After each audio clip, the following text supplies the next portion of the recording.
Bana, mchezo wa ligi kuu uliotoka kumalizika hivi punde kati ya klabu ya Young Africans dhidi ya JKT Tanzania umetamatika na klabu ya Yanga imeondoka na ushindi wa goli 4-0 na mabao hayo yakiweka kambani na Albert Kangwanda, Ibrahim Abdullah maarufu kama Baka, lakini pia Shadrack Boka na Peter Shalulile, na hatimaye Yanga imeondoka na ushindi wa alama 3 na mabao 4. Sasa mchezo ulikuwa vipi? Mchezo ulianza kwa pressure kidogo.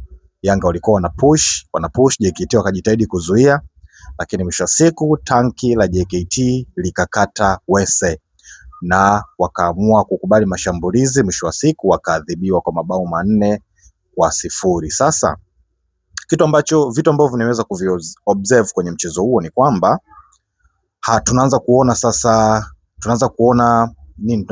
kuona madhara ama tunaanza kuona umuhimu sasa wa Yanga kuweza kumwajiri kocha mahususi kwa ajili ya mipira ya kutenga ama kitaalamu inaitwa set pieces. Yanga iliweza kumwajiri mtaalamu wa set pieces na yeye yupo kwa ajili ya mipira ya kutenga tu, na tunaona leo Yanga imeweza kunufaika kwa kupata mabao 2 kwa mipira ya kutenga. Ina maana mwalimu wa set pieces kazi yake imeanza kuonekana sasa rasmi, na huenda Yanga ingepata zaidi ya mabao hata 3 kwa mipira ya kutenga, kwani kuna nyingine ilipigwa lakini haikumaliziwa vizuri. Kwa Yanga leo imepata mabao 2 kwa set pieces. Tunaanza kuona sasa matunda ya kocha wa mipira ya kutenga katika klabu ya Young Africans. Lakini pia mechi ya leo huwezi kuacha kumuongelea MVP wa ligi ya Zambia, anafahamika kama Albert Kangwanda. Kwa mechi ya leo ilikuwa ni top, na sio mechi ya leo tu. Albert Kangwanda tangu amekabidhiwa jezi kuanza kucheza kwenye michuano rasmi ameanza kuwasha, na moto wake ameanza kuwasha katika mechi ya dabi, ameweza kufunga. Lakini pia kwenye ligi kuu michezo 3 mpaka sasa tunavyoongea, ana pasi za mabao za mwisho ama assist 2, lakini ana mabao 3, na nadhani ndio mchezaji ambaye anaongoza kwa magoli katika klabu ya Yanga, Albert Kangwanda. Kwenye usajili wake hakuwimbwa sana wala kuzungumzwa sana na hakuwa stori kubwa sana kwenye usajili, lakini amekuja kutuonesha kwenye pitch kwamba yeye ni nani, amejitambulisha mwenyewe.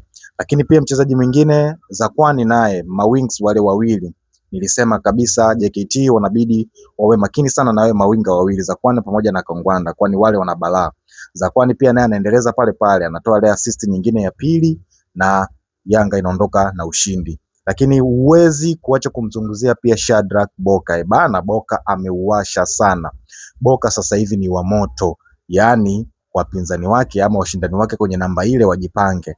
Mohamed Hussein ajipange. Boka ameaga kwao vizuri, sasa hivi ni anasakata soka vibaya mno. Boka naye anafunga bao lake la pili, lakini pia anatengeneza pasi za mwisho. Lakini kwenye mechi ya leo hajaweza kutengeneza, ila Boka sasa hivi anashambulia, Boka anakaba, Boka amezaliwa upya. Kwa wanaocheza namba 1 na Boka, Mohamed Hussein inabidi afanye kitu cha ziada, rasivo atasugua sana bench. Kwa hiyo Boka ni top. Lakini pia kitu kingine, baada ya mchezo kutamatika, kwenye ukurasa rasmi wa meneja habari na mawasiliano wa klabu ya Young Africans, Ally Kamwe ameweza kuthibitisha kuwa sasa booster limefunguliwa. Kama Yanga hii tu ambayo imecheza, Yanga hii iliyocheza tu imeweza kupata mabao 4. Sasa kuanzia mechi ijayo dhidi ya Pamba Jiji tarehe 28 mwezi wa 8, booster zima linafunguliwa. Yani nikiwa na maanisha, Ally Kamwe amethibitisha kuwa katika mechi ijayo ya Pamba Jiji ambao Yanga watakuwa nyumbani pia tarehe 28 Ijumaa, Aziz Ki atakuwepo, Selemani Mwalimu atakuwepo, Clement Mzize atakuwepo. Kwa hiyo ndani ni Mtiti, nje ni Mtiti, yaani itakuwa ni moto juu ya moto.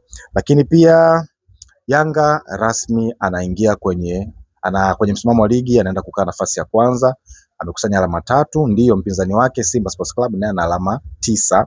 Yanga naye kakusanya leo alama 3, ina maana tena kukaa kwenye msimamo wa alama 9 kwa sababu Yanga anaongoza kwa magoli, amefunga mabao mengi sana na ameruhusu mabao machache nadhani. Kwa Yanga anaenda kukaa kwenye nafasi ya kwanza katika msimamo wa ligi, amecheza michezo 3, amepata alama 9. Simba naye hivyo hivyo nafasi ya pili, amecheza michezo mitatu, amepata alama 9. Kwa hiyo tofauti kati ya Simba na Yanga ni mabao ya kufunga, ndio Yanga anamweka pale juu kileleni. Na kituo kinachofuata cha Young Africans ni mchezo dhidi ya Pamba Jiji ambao ni tarehe 28 mwezi wa 8, ambapo Yanga pia atakuwepo nyumbani KMC Complex. Yanga atamkaribisha tena Pamba Jiji. Baada ya hapo Yanga ndo atatoka sasa kwenda kucheza michezo ya ugenini. Mimi sina maneno mengine. Mimi naitwa Denga Spellers in Denga Media TZ. Usahau kusubscribe, kulike, comment na kushare kwenye mitandao ya kijamii kwenda kupata update kama hizi. Sina neno lingine, until next time, goodbye.